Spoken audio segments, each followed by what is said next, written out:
Júlia Pagel. I'm the Secretary General of NEMO, the network of European museum organizations. I'm happy to be here with you, at least digitally, in the midst of a severe lockdown, not only in Germany. Let me just start by introducing, before I start going into the topic, about how museums have digitally connected to audiences during the pandemic. NEMO is a network of national museum umbrella organizations, networks and museums in Europe.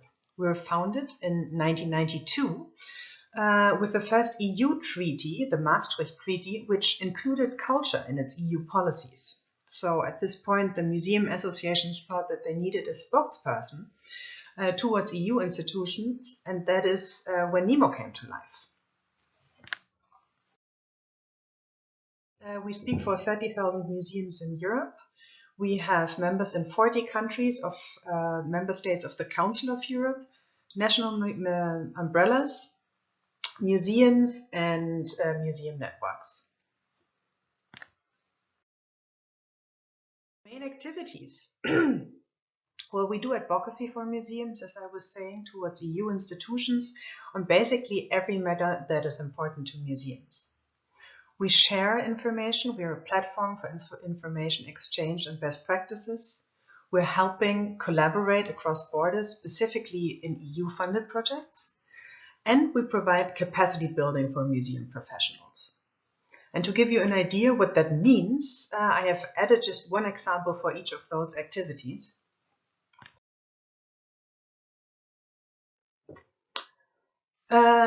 A good example for our advocacy initiatives is the so-called internship for politicians.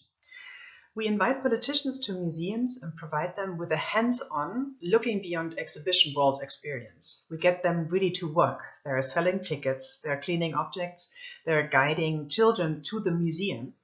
And the objective is really to explain what museum work is about beyond the exhibition walls, creating a long-lasting and also a personal connection to the politicians. On this picture, for example, you see Maria Gabriel, who is currently the EU Commissioner for Culture, Education, Youth and Research. We are also a platform for exchange of information and best practices. An example of this is our dedicated page for the COVID-19 situation, including national regulations, reports, maps of museums, so we can make our members learn and benchmark from each other.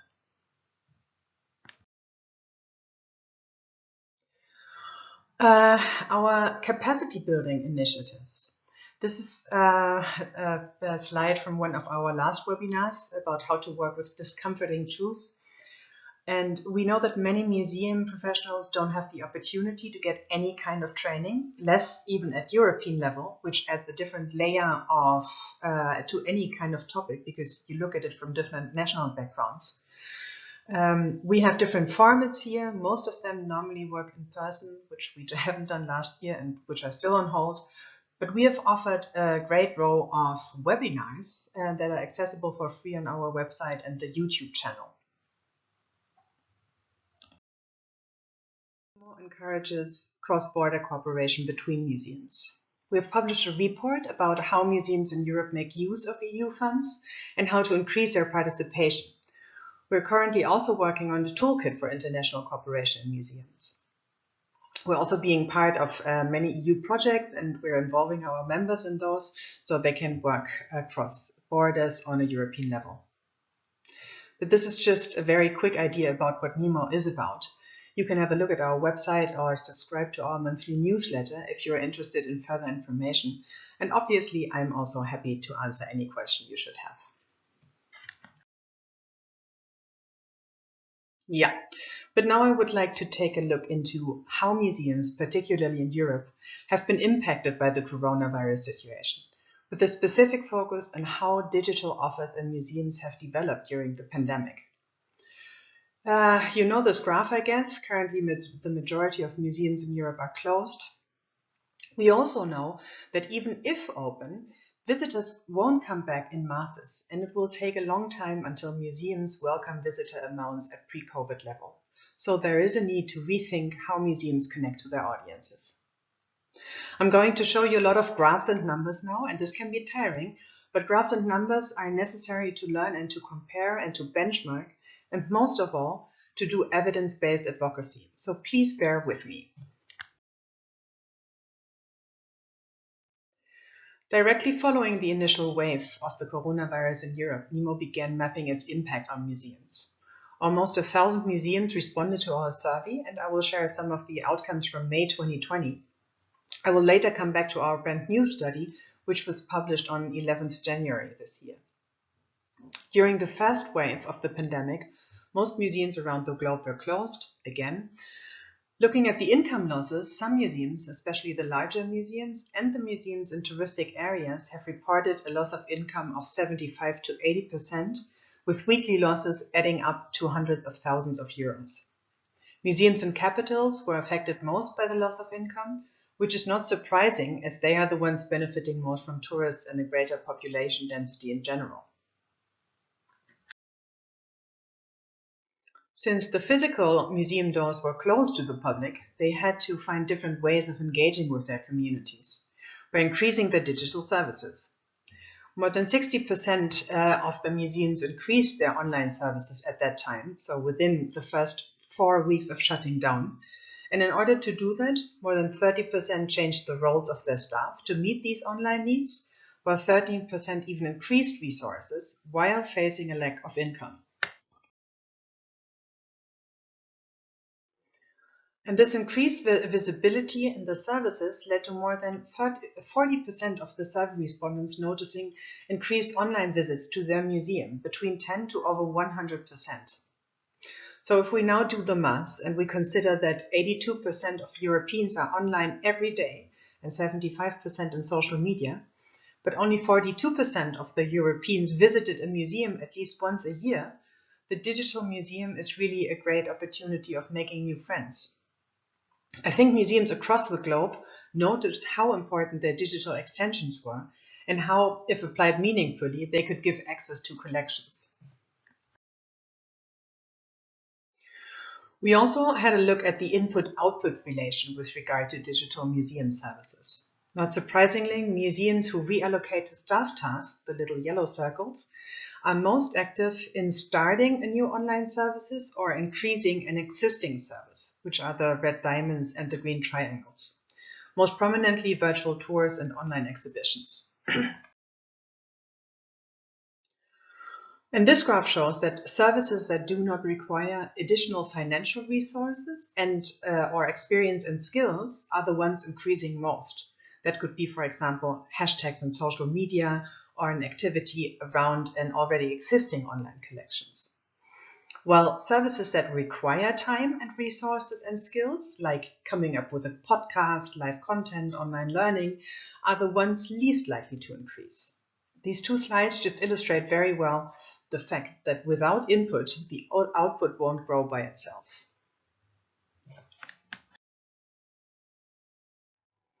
So the findings of this first survey were translated into recommendations for the 3 areas: economic support for museum operations, investment in digital culture, and making museums fit for crisis. And these recommendations went out to all stakeholders, museums, policymakers, and funders at large. And we've had quite some success with it, large media attention and funding support from different levels developing from this. But now we are almost 1 year and many museums are closed again. So we needed to make a follow-up survey to see how museums were doing after having reopened and then closed again.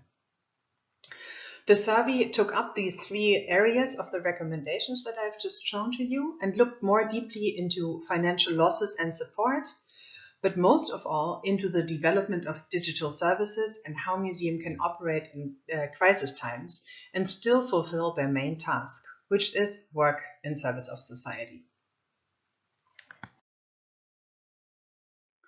So looking at the numbers provided by museums being open during the summer months, the majority of museums reported that visitor numbers dropped substantially between 25 to over 75%.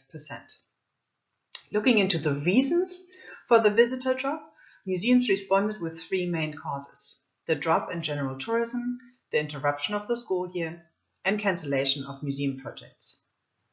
So we can safely say that for at least this coming year, and even if museums are open, the pandemic has and will dramatically change the traditional system of how museums can connect and be meaningful and valuable to their visitors. It really calls for museums to rethink their audiences, activities, and funding opportunities and adapt to this new situation, and for sure puts the digital extensions of museums in the spotlight. In the follow-up survey, we ask again how the museums had developed their online services. Since the onset of the pandemic in March 2020, already 93% of the museums responding had increased or started a new online service. And how did they do that? More than a third of the responding museums reported that they had added budget and or resources to increase their online presence or communication in the pandemic. Over 40% of the museums claimed that they had changed staff tasks of existing staff to work on the online activities of their museum. So almost half of the museums and staff working on those activities that are not necessarily skilled or trained for.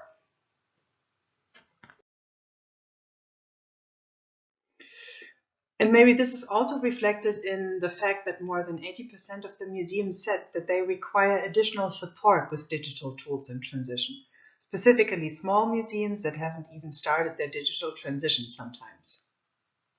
Support is mostly needed to build a digital strategy, followed by the need for a new digital infrastructure and training of staff. So these are the very basic skills.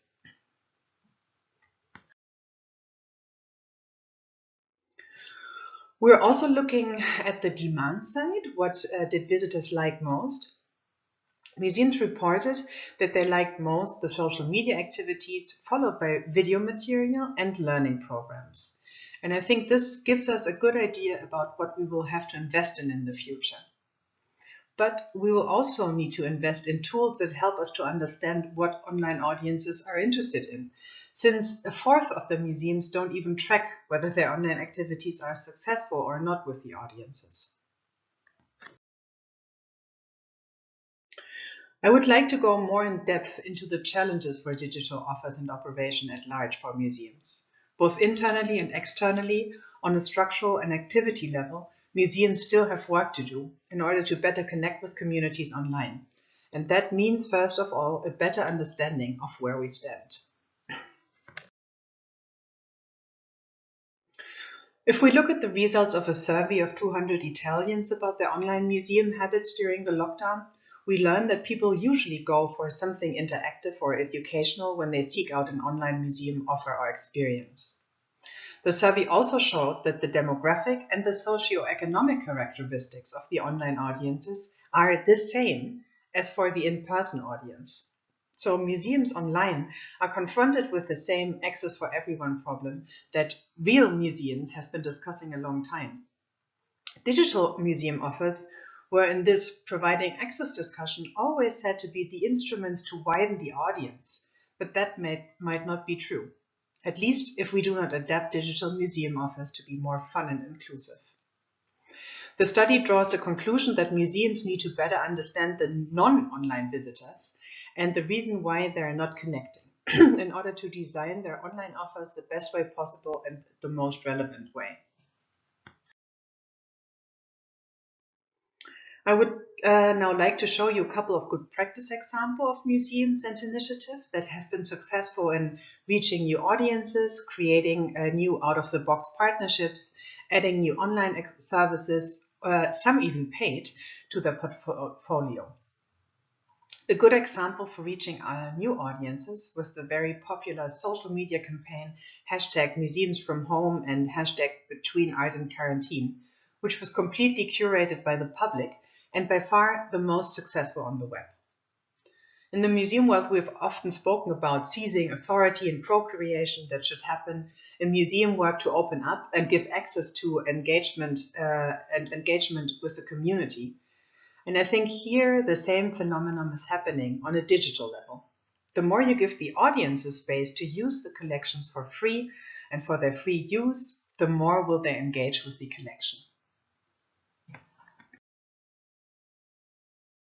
Another example of a museum that has increased their online visitors substantially by adding new online services is the Museo Nacional Thyssen-Bornemisza in Spain. They had just opened a Rembrandt exhibition in March 2020 when the museum had to close to the public. So they created a special virtual tour through the exhibition, including curators' talks twice a day and other applications around the paintings. As you can see by the numbers, the museum had increased their digital visitors by 50 to 60% in comparison to last year. So I think this is a real opportunity to connect to new audiences. The Thyssen-Bornemisza has also managed to find and attract a new target group and make money out of it, online tours for companies. The tour lasts for an hour in groups of 25 people. The guide shows the museum's masterpieces from a new perspective and includes insights into invisible details and hidden secrets that usually aren't visible in a normal visit.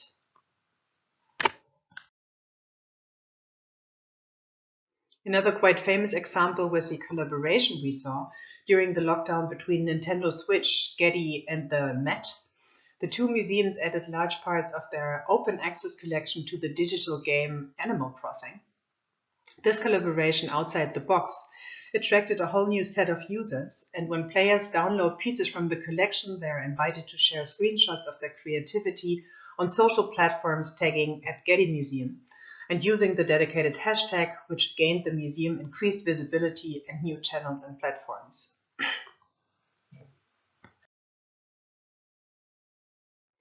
In Austria, the Kunsthistorisches Museum has developed a great feature and app which allows to take a look behind the scenes at X-ray images, backsides of museums, backside of works, and unknown details. In an interactive way, you can slip into the role of a superhero or a queen, create a monster, or send a bouquet of flowers to the one you love. There are specific stories and learning paths available for kids too. So the app has been very successful in Austria, and it's used increasingly by schools during the lockdown.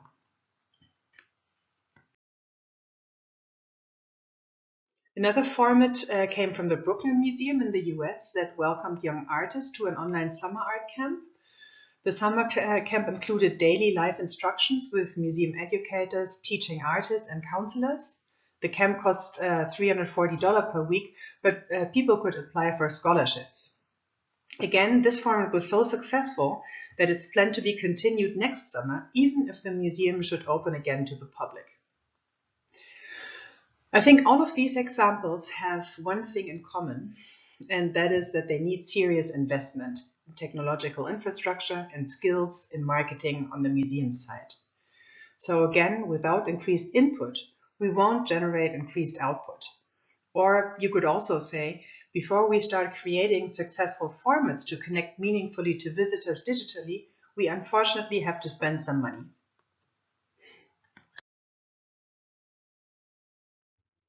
What we've also learned is that in times of crisis, transnational collaboration is most important, to learn from each other, to benchmark, and to create a stronger voice for common concerns. Networks are an important platform for this. I'm not only saying this because I do work for a network, but because we cannot afford to not work together, because there is a need to proactively form a common vision and voice for the sector about how museums will be successful and relevant in the future. If we don't do it, someone else will. So with this pledge, I would like to end my presentation. Thank you very much for your attention. I'm looking forward to answering your questions.